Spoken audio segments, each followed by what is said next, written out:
amadíssima esposa. Prezados irmãos e irmãs em Cristo, hoje a palavra de Deus, deste sábado, sexta semana do tempo pascal, nos apresenta a primeira leitura que foi proclamada, o ministério, a ação pastoral, evangelizadora de Apolo, que, conhecendo um pouco da mensagem de Cristo, se converte e coloca totalmente à disposição da evangelização seu talento, seus dons. Era um homem muito inteligente, bem preparado, versado nas Escrituras, porque ele era judeu de nascimento. Provavelmente ele teve a oportunidade de estudar os grandes mestres da Sagrada Escritura. Convertido, ele utiliza, ele oferece esse dom e talento para o anúncio, propagação da mensagem do Evangelho. Mas ele precisava ainda de aprofundar no conhecimento do Evangelho, da doutrina. E nesse sentido, nós percebemos uma atitude muito bela, bonita, de Apolo, que evangelizando, conhece o casal Áquila e Priscila, grandes catequistas, já experimentados na fé, dedicados trabalhadores na vinha do Senhor.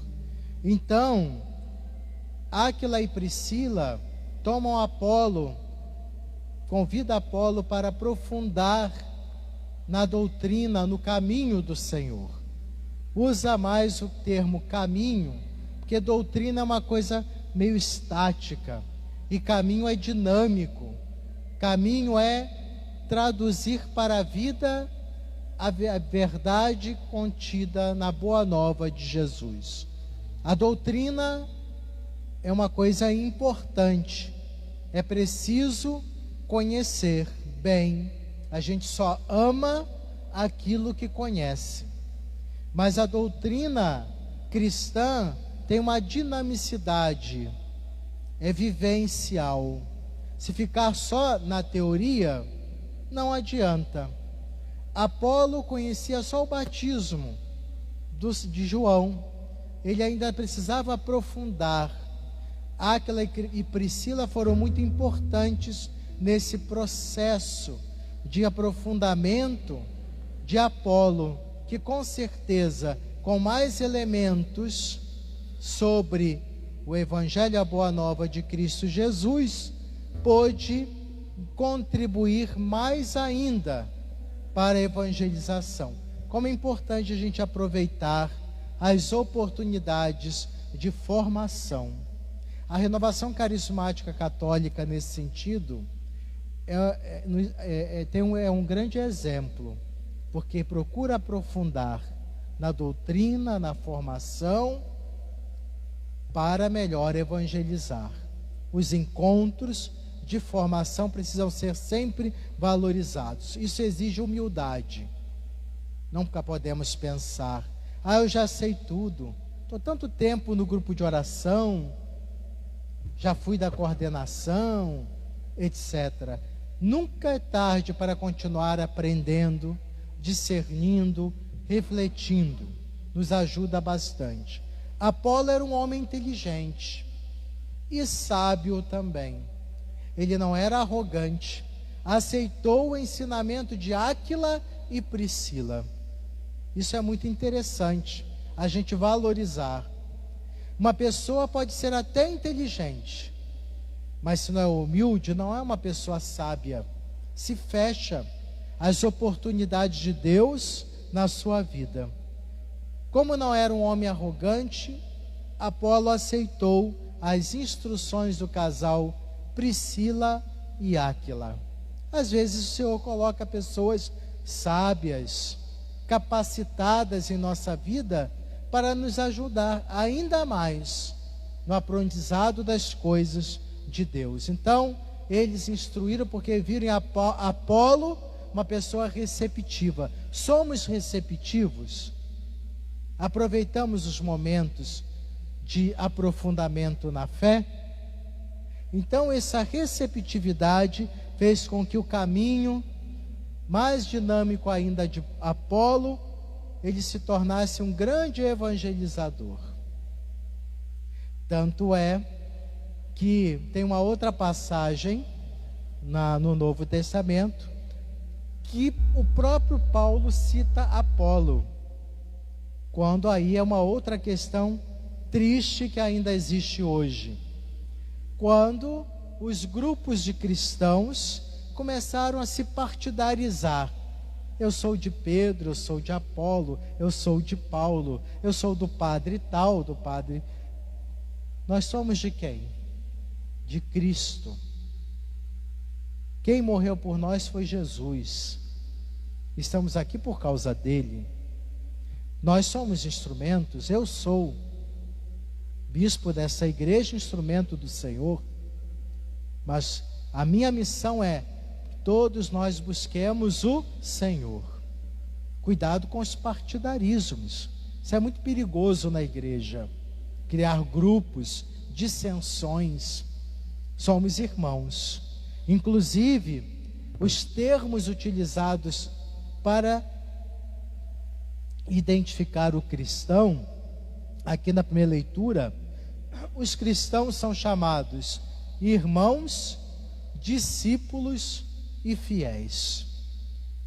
Irmãos, para enfatizar que devemos viver em fraterna solidariedade. Somos irmãos pelo batismo. Discípulos, para lembrar a nossa íntima relação com Cristo.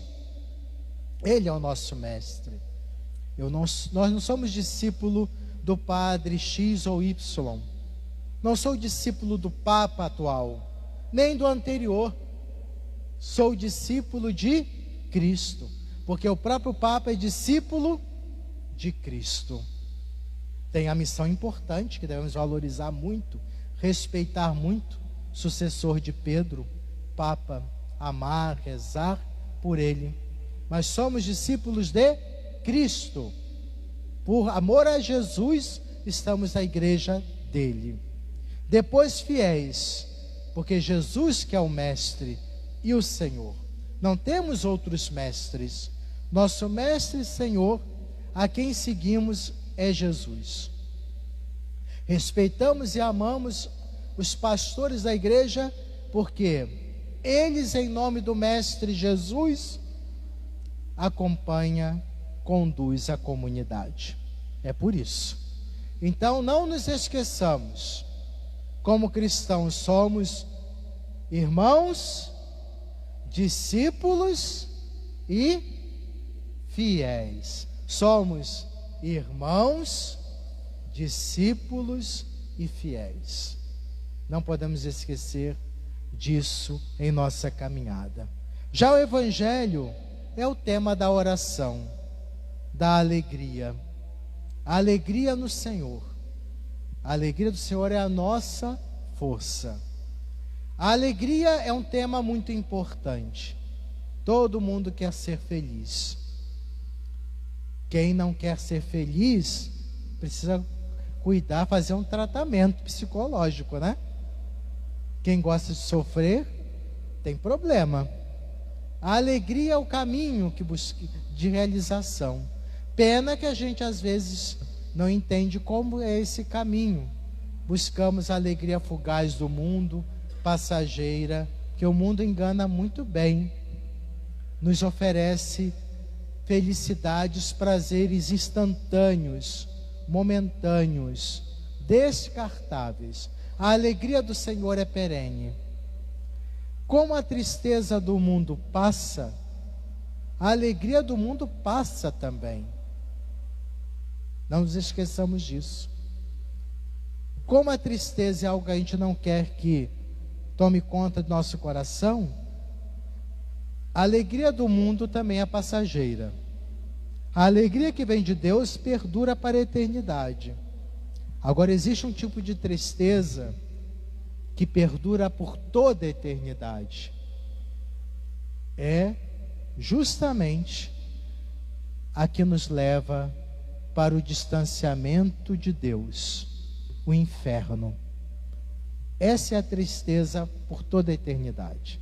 Então, quem é do Senhor, busca o Senhor, sabe que a alegria não lhe será tirada, mesmo diante das cruzes, porque nós seguimos o Mestre, Senhor crucificado, ressuscitado, que nos ajuda nas crises, nas provações e dificuldades da vida, a amadurecer, entender o sentido da verdadeira alegria, o caminho da realização no Senhor, não aquilo que é periférico, passageiro, fugaz.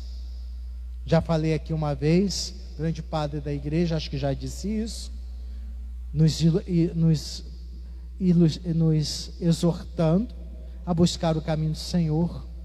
Como o inferno não é atraente, o diabo torna o caminho para ele atraente, para que a gente se deixe levar por esse caminho de perdição.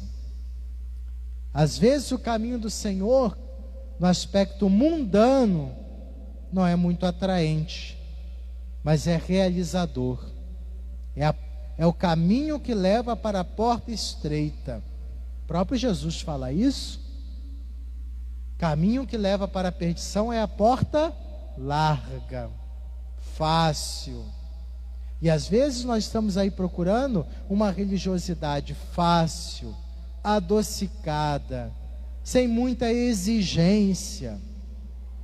Esse é o caminho fácil, que nem sempre é o melhor. Tudo na vida é assim. Vamos resolver as coisas de modo mais fácil? É o melhor? Qual o melhor caminho a seguir? Qual que realmente nos sustenta, é duradouro?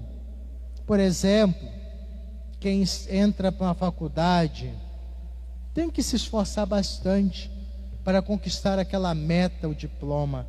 Entrar no seminário é fácil? Não, desafiador. E o processo para chegar ao sacerdócio? Desafiador. E a vida do padre? Também.